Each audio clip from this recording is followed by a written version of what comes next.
It is 9 at night. You had a hard day. Nothing catastrophic, just the slow grind of it. A tense meeting, a snippy text, that low gray feeling you cannot quite name. So you pick up your phone.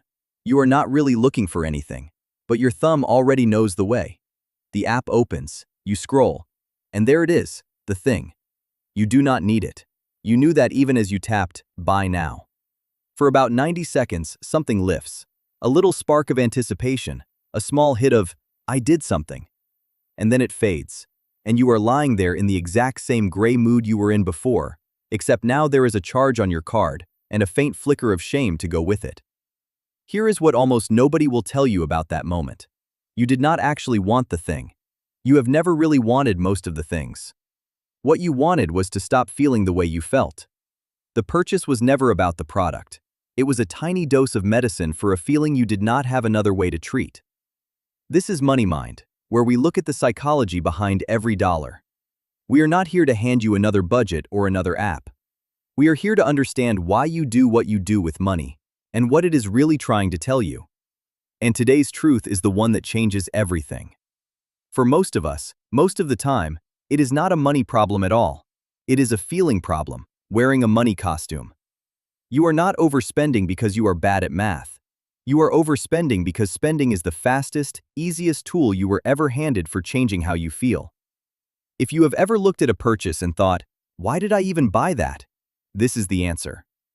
Subscribe, because once you see the feeling underneath the spending, you can never unsee it, and you can finally deal with the real thing. The usual advice treats overspending like a math error. Make a budget, track every dollar, cut the subscriptions, use more willpower. As if the whole problem is that you simply cannot add, but you can add. You know exactly what you can afford. That is what makes the after feeling so confusing. The advice keeps failing, not because the math is hard, but because it is aimed at the wrong target entirely.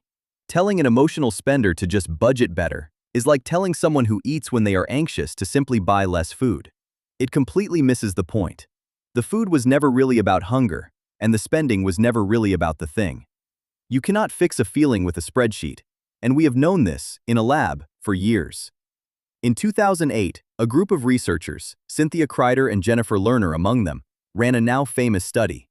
They showed one group of people a genuinely sad video clip, and another group a neutral one.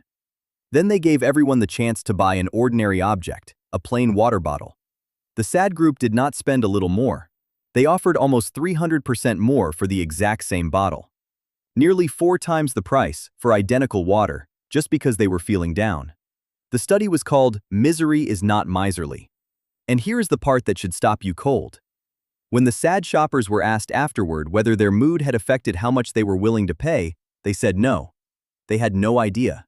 The feeling was quietly running the whole transaction, and the person paying never even felt it happen. This has a name. It is called emotional spending, or more precisely, using spending to regulate emotion. Here it is in plain words. When a feeling gets uncomfortable, sadness, stress, boredom, emptiness, your brain reaches for the quickest lever it can find to change that feeling. And for a huge number of us, that lever is buying something. Say it even simpler. You are not shopping for objects, you are shopping for feelings. The new jacket is not really a jacket. It is a hit of excitement, or a feeling of being someone who has it together, or a moment of control on a day when nothing else would obey you. The object is just the wrapper. The feeling inside is the thing you are actually paying for. Your receipts are not a shopping list. They are a diary of the feelings you did not know how else to handle. Now you might be thinking, but I do not shop when I am sad. Maybe not, because sadness is only one of the doors. Watch for the others. You are bored, so you browse, and the browsing quietly turns into buying. You are stressed, so you treat yourself, because you have earned it. You feel behind, so you buy the thing that will make you feel like you are keeping up. You feel small, so you buy the thing that makes you feel like somebody. You feel out of control, so you buy, because for one clean minute, you get to decide something. Different feeling, same fix. The mood changes, the mechanism does not. And every one of those purchases feels, in the moment, like it is about the thing. So let us name the feelings you are actually buying, because once you can see them, the spell starts to weaken. The first is control. Those same researchers found something remarkable. Sadness makes you feel like life is happening to you, like the outcomes are out of your hands. And making a purchase, choosing this one and not that one, hands you back a tiny sense of control. That is why retail therapy genuinely works, for a few minutes. You are not buying the item, you are buying the feeling of being back in the driver's seat. The second is comfort. The soft, soothing hit of something new, wrapping yourself in a small reward when the world has been hard. You are buying a hug you can order online. The third is worth. I deserve this. I work so hard. This is the purchase that quietly answers a question you have been carrying all day. Am I enough? For one moment, the thing says yes. The fourth is identity. You are not buying the running shoes. You are buying the version of you who finally becomes the kind of person who runs. You are paying for who you want to be. And the fifth is escape. When the feeling is just too much, the scroll and the buy are a way to leave the room without moving, a little exit door out of the present moment. Every single one of these is a real, human, understandable need. You are just trying to meet it at a checkout. Here is the trap. The purchase never actually fixes the feeling, because the feeling was never about money in the first place. You felt unseen, so you bought something. But the box does not see you. You felt out of control, so you bought something. But the charge on your statement quietly takes a little more control away. The relief lasts a few minutes, and then the original feeling walks right back in, now carrying a friend named guilt. So you feel worse. And what soothes feeling worse? For you by now, the answer is automatic. You buy again. That is the loop. A feeling you have not met, treated with a purchase that cannot meet it, which creates a new bad feeling, which asks for another purchase. And sitting on the outside of that loop is an entire industry that has studied your unmet feelings more carefully than you have, and has built a one-tap machine to sell you relief that conveniently never quite lasts. They are not in the business of helping you feel better. They are in the business of you needing to feel better again tomorrow. So how do you get out? Not with more willpower. You get out by finally treating the real problem. 3 steps. 1. Name the feeling. The next time you feel the pull to buy, before you tap, pause for 5 seconds and ask one question. What am I actually feeling right now?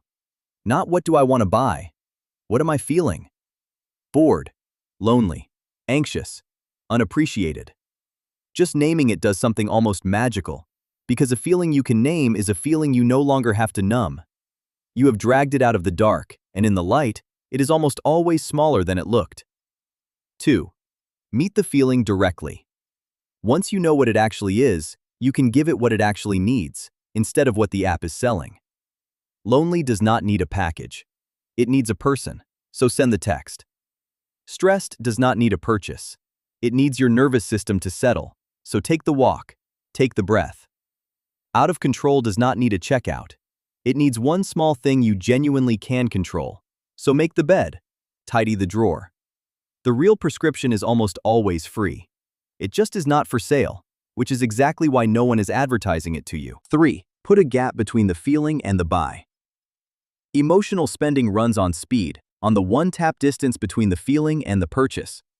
So slow it down on purpose. Put it in the basket and walk away. Give it 24 hours. 9 times out of 10, when the feeling passes, the wanting passes with it, and you discover you never wanted the thing at all. You wanted the feeling to end, and it did, on its own, for free. Here is what all 3 look like on a single ordinary night. The cart is open, the $80 jacket is sitting in it, and your thumb is hovering over buy. You pause, and you ask the question, what am I actually feeling? And the honest answer arrives quietly. Lonely. Nobody really checked in on you today. So you close the tab, and instead of buying the jacket, you text your sister. 20 minutes later, you are laughing about something stupid. The loneliness has quietly lifted, and the jacket, the one you were absolutely sure you needed, does not even cross your mind again. That is the entire method in one evening. You did not white-knuckle your way past the jacket. You simply gave the real feeling the one thing it was actually asking for, and the wanting dissolved on its own. And if you have ever hated yourself a little for this, for the impulse buys, for the stuff you never used, for the promises to do better that never quite held, please hear this. You are not weak. You are not bad with money. You are not broken. You are a human being who feels things deeply, living in a world that never taught you how to sit with a hard feeling, and then handed you the smoothest, fastest, most available painkiller ever invented and set it one tap away in your pocket. Of course you reached for it. Anyone would. Reaching for the only tool you were ever given is not a character flaw. It is the most understandable thing in the world. You were never failing at money. You were doing your very best to manage feelings that nobody ever showed you how to hold. So here is the quiet freedom in all of this. If your spending was never really about money, then no budget was ever going to fix it, and it was never your discipline that was broken. The moment you stop asking, "What do I want to buy?" and start asking, "What am I actually feeling?" everything changes. The purchase loses its grip because you have finally gone to the real address the feeling was trying to send you to. You do not need to shame yourself out of spending. You need to listen to what the spending has been trying to say. So the next time you feel that familiar pull, the cart already half full, your thumb hovering over buy, pause for one breath and ask the only question that sets you free. What am I actually feeling right now, and what does it truly need? Your spending was never the problem. It was the messenger, and you can finally read the message. And if you take just one thing from all of this, let it be this. Sometime this week, the very next time you feel that urge to buy, stop and name the feeling out loud before you do anything else. Just once. You do not have to change the whole habit today. You only have to put one small pause between the feeling and the tap, because that single pause is where every bit of this begins. Try it one time and watch what happens. If this put words to something you have felt at 100 checkouts, share it with someone who needs to hear it too. And subscribe, because next time, we are going to uncover another quiet force running your life. I'll see you there.